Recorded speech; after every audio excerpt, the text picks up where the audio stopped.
Eye in the Sky release year 1982.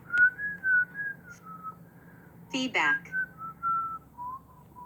People also ask,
word or phrase English ordinal full reduction reverse ordinal reverse full reduction. The beginning is the end 198,108,342.99 word or phrase English ordinal full reduction reverse ordinal reverse full reduction Thomas 76228632 Trump time. Continue reading. Posted in uncategorized. Leave a comment. Edit. COVID 19. Yearly Archives, 2022. 1968 to 1980.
Epistemology, N. Theory of Knowledge, 1856. Coined by Scottish philosopher James F. the Ferrier, 1808 to 1864. From Greek episteme, knowledge, acquaintance.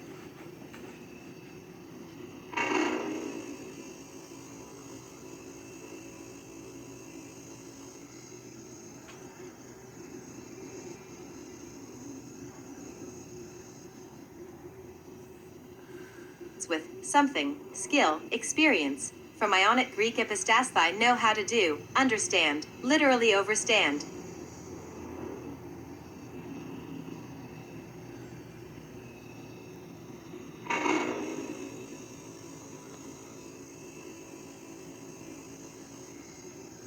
Entries linking to epistemology.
Sophia. Fem. Proper name. From Greek Sophia, skill, knowledge of, acquaintance with, sound judgment, practical wisdom, cunning, shrewdness, philosophy, also wisdom personified. Abstract noun from sophos, wise, see sophist. Saint Sophia in ancient church names and place names in the East is not necessarily a reference to a person. The phrase also is the English translation of the Greek for divine wisdom, holy wisdom, to which churches were dedicated. Entries linking to Sophia.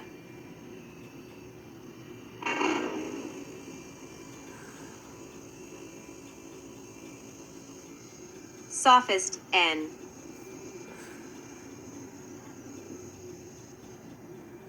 One who makes use of fallacious arguments, mid-15c, earlier sophister, late 14c, from Latin sophista, sophists, from Greek sophists, a master of one's craft, a wise or prudent man, one clever in matters of daily life, from sophizesthai, to become wise or learned, from sophos, skilled in a handicraft, cunning in one's craft, clever in matters of everyday life, shrewd, skilled in the sciences, learned, clever, too clever, of unknown origin.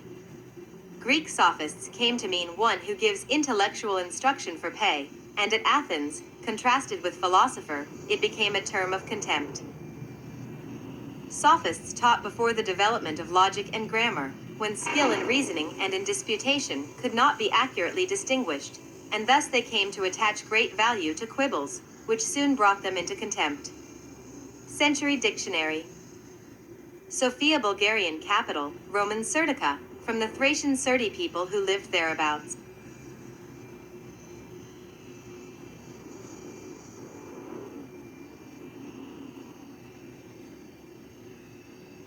Judy.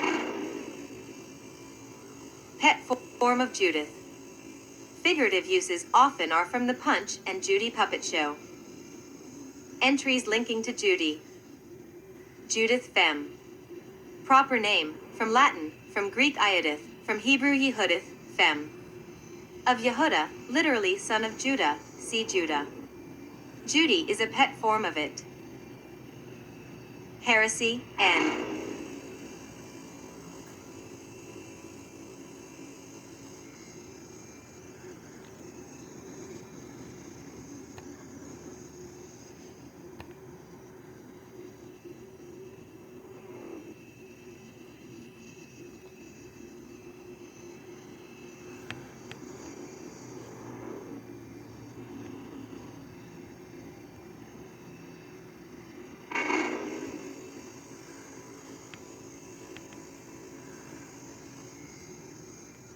different files actually refer to each other.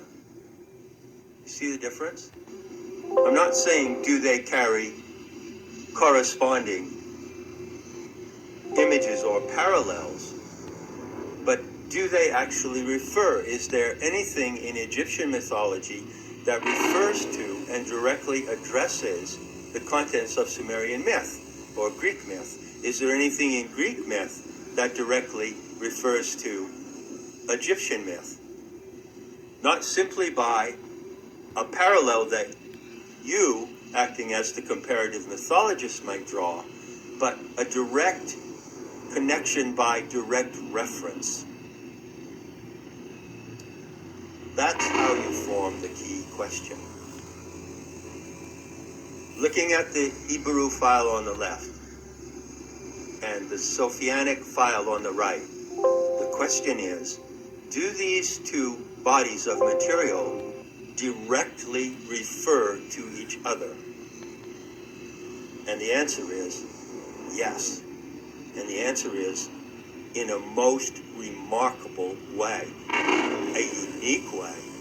There are unique and unparalleled references from the Hebrew file to the Gnostic file and vice versa. And this is anticipating a little, but I'm quite excited about what I'm telling you. So let me say that what gives away the game here is that the two dossiers do not only refer to each other, but they refer with a particular attitude. So the attitude in the Hebrew file toward the Gnostics and the Sophianic mystics is extremely hostile. And the attitude, as we shall see, in the Gnostic file toward the Hebrew file is critical.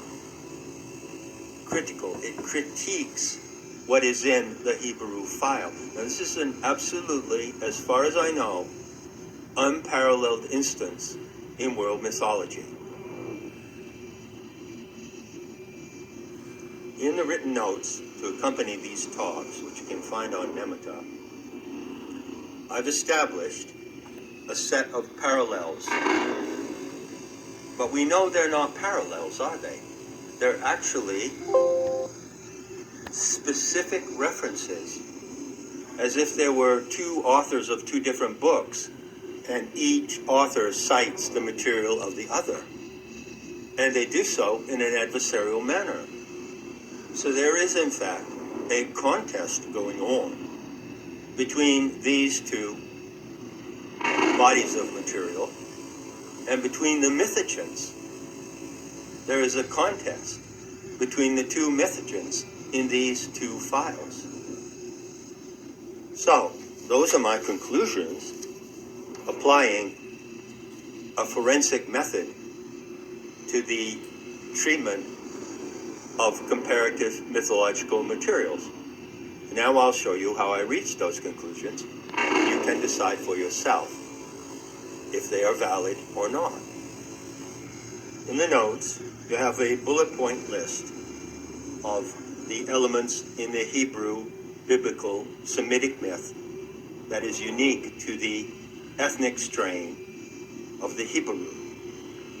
And there are, at the top, 5 elements. And then I've included, in the pre-flood scenario, a couple of others: Adam and Eve, Seth, Noah.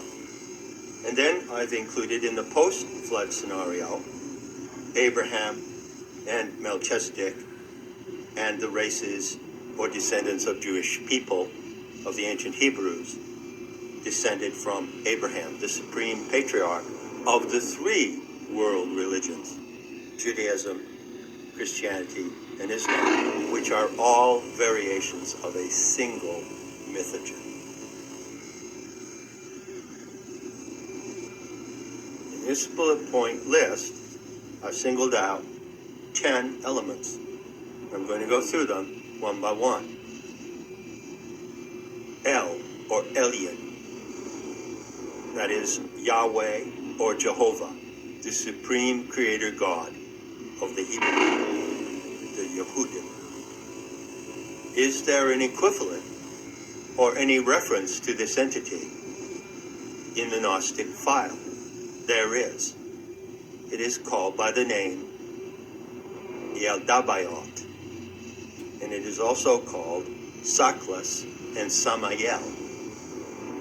So the Gnostics identified Jehovah according to that name. 2. The Elohim, the super species derived from Elyon. Did the Gnostics identify that element? Yes, they did. They called them the Archons. So the Elohim are the Archons. 3. Adam, the Adamic race. Did the Gnostics identify the Adamic race, those who consider themselves to be a superspecies, an Übervolk, standing above and beyond all the other races of humanity? Yes, they did. They identified the authors of the Hebrew file as the Adamic race. But they gave a profile of the Adamic race that was completely different from that given by the authors of the other file. See how this is developing? Number 4, Eve. Remember, Eve represents the consort or wife of Adam, but according to Talmudic interpretation, she is the land of Israel. So Eve equates to the promised land in the Hebrew file. How did the Gnostics see that? Well, they saw that the true promised land is the earth, which belongs to all the races of humanity.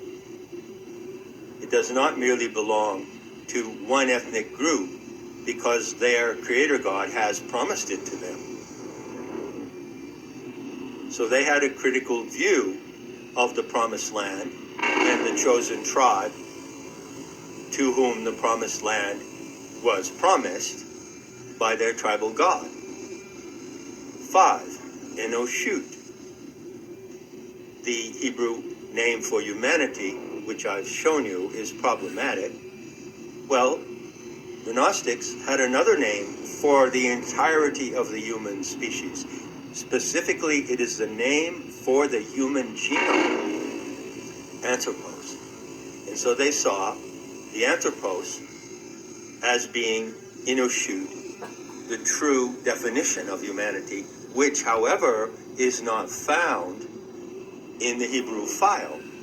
Or to put it in another way, the Hebrew file asserts that all of the races, the Gentiles, the Goyim, the nations of humanity, are an out-group compared to the in-group who authored the Hebrew file. 6. Adam and Eve. Well, how did the Gnostics view the figures of Adam and Eve in the mythology of the Semitic language peoples? Well, they saw it as a script which ought to have been about the true parents of humanity. So if you accept Adam and Eve as a poetic metaphor or a mythological trope for the true parents of humanity, then the Gnostics said the true parents of humanity are not human. They are, in fact, aeons, divine powers at the galactic core. They're located where they are, and they named them Sophia, the mother, and Delete, the father, who designed the human genome. So they have a counter-narrative to the narrative in the Hebrew file. Are you seeing how that develops? Next, number 7. Well, this is a most intriguing factor in the Hebrew narrative. The book of Genesis says that Adam and Eve had 3 sons, Cain and Abel. That story is well known. But they also had a third son, who is described as being of another seed, Seth. What do you find out about Seth in the Gnostic file? Well, you find out that the authors of the file considered themselves to be the children of Seth. They are the Sethians. So there is a branch of Gnostic material recognized by all scholars called Sethian Gnosticism. And it is from that narrative and those materials, particular to the children of Seth, that the Sophianic myth comes down to the world today in its current form. So the children of Seth were the Magi. They were the members of the Magian order, and the Magian order is the deep prehistorical taproot of what came to be known as the Gnostic movement. The Magians were Persians, and they originally came out of the Caucasus Mountains, and they established a center on the Urmian Plateau, which is between the Black Sea and the Caspian Sea. And I have shown that this is the geographical matrix of the Magian order and the Gnostic movement derived from it. They spoke Avestan, but as the order propagated itself, as the Gnostic teachers spread through the nations and cultures of the ancient world, they adopted the Hellenistic idiom of Greek for the majority of their teachings, and then later on, these teachings went into the Coptic language. Element 8, Abraham, the Hebrew patriarch and father of the Abrahamic religions. How did the Gnostics see that figure? Well, they themselves, in their own lineage and tradition, had no such human patriarch. They regarded their tradition as based on the transmission of knowledge or gnosis rather than on genealogical descent. And so they called themselves fosters, which means light bearers. Yes, there is a Luciferian trope there. But I have to warn you that there has been a tremendous amount of ignorant shite written about the true nature of Lucifer, the true identity of Lucifer, and the true benevolent aspect of Luciferian teachings. And these writings all come from uninformed and uneducated people, many of them of the Christian persuasion, who falsely target the mysteries as a source of evil on this planet, a source of evil and deceit. And that is not the case, and it cannot be proven by any verifiable evidence that will stand up to cross-examination. Next comes and that is Melchizedek once again. So does the figure of Melchizedek, who plays an outstanding and unique role in the Hebrew mythogen, appear in the Greek writings or in the Greek Coptic writings? Well, yes, in fact, there is a tractate in the Nag Hammadi codices titled Melchizedek. Unfortunately, you can't make anything out of it whatsoever. It makes no sense. It is entirely scrambled. So those who would conclude from this evidence that the Gnostics recognize Melchizedek in the same way that you find in the Hebrew file is completely unfounded. The Gnostics had a critical view of the identity of Melchizedek. That view stands at the core of the Gnostic warning. Finally, we come again to Abraham and Sarah, Abraham and Hagar, all the begats, all the patriarchal ancestors derived from the ethnic strain of the Hebrew. So the emphasis is on race. And not only is the emphasis on race, but it's on race supremacy. So there is a supreme race standing above humanity, the Adamic race, and the genealogy of that race is the subject of the entire biblical narrative of the Old Testament down into the New Testament and all the way to the end, even in the Apocalypse. You see, the Gnostics did not depend upon genealogical transmission. Their transmission was a transmission of the living gnosis, of a method and a narrative, the Sophianic vision story. Finally, you come down to item number 11, Isaac. So Isaac was the son of Abraham and Sarah. And what do you know about Isaac? Well, there's that famous story about how Jehovah wanted to test the obedience of his chosen patriarch. No, not the knowledge, not the integrity, not the moral integrity, not what he knew, but his obedience. Because obedience is a key theme in the Hebrew narrative. There is no obligation to obedience in the Gnostic narrative. On the contrary, the Gnostics were heretics. And the word heresy comes from the Greek verb meaning to choose. So, according to the Gnostic way of life, you choose what you believe based on what you can actually know. And perhaps you don't need to believe anything if you know enough. You see my point? So obedience is a theme of the Hebrew narrative. Jehovah tested Abraham by demanding that he sacrifice his firstborn, Isaac.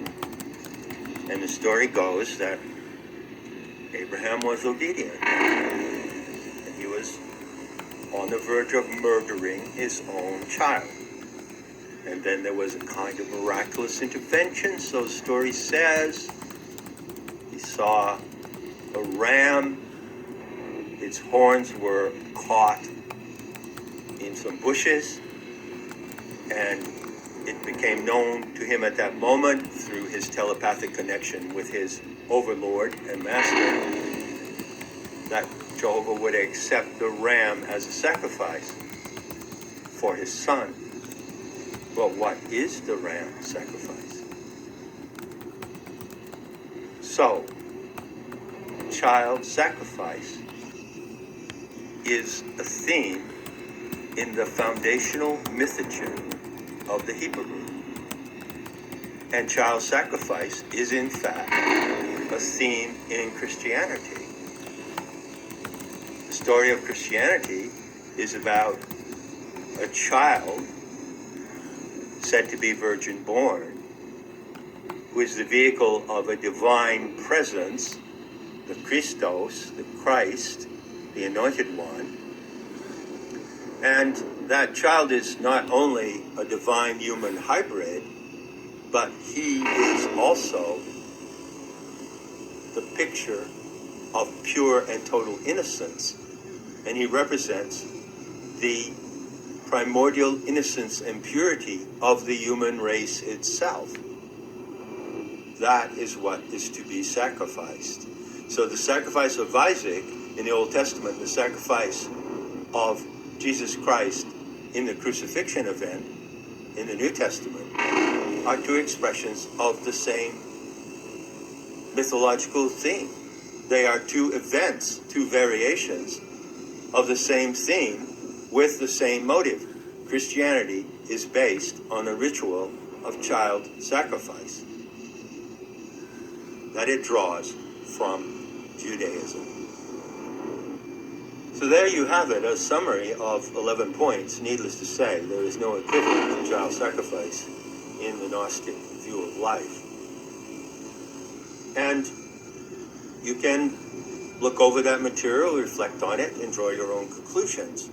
To assist you in doing so, I'd like to point out a couple of other contrasts. You might ask, for instance, does the Hebrew file contain a reference to wisdom. Sophia means wisdom in Greek. Sophia is the wisdom goddess of the Gnostics and the central figure of the mysteries. So does the Hebrew file refer to Sophia? Well, as a matter of fact, it does. But it refers to Sophia in ways that are ambiguous and ambivalent, to say the least. As a matter of fact, the Song of Solomon says that Jehovah had a handmaid, and her name was, drumroll please, Sophia, or wisdom. So there are